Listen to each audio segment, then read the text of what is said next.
राती छठिया मैया रानी रौरा कहवा। राती छठिया मैया रानी रौरा कहवा। रहलो में रहलो दीपुआ बाबू के आंगना। रातो छठिया मैया रहनी रौरे कहवा। गाई के गोबर लिपन भइल तावा।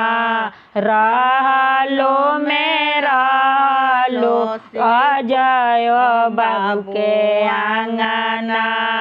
चौमुख चौका पुरान भइल तावा। ऊखिया के झारावा लगन भइल तावा।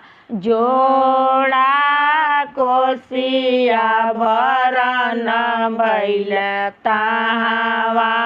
कड़ुआ के तेलावा जरन भइल तावा।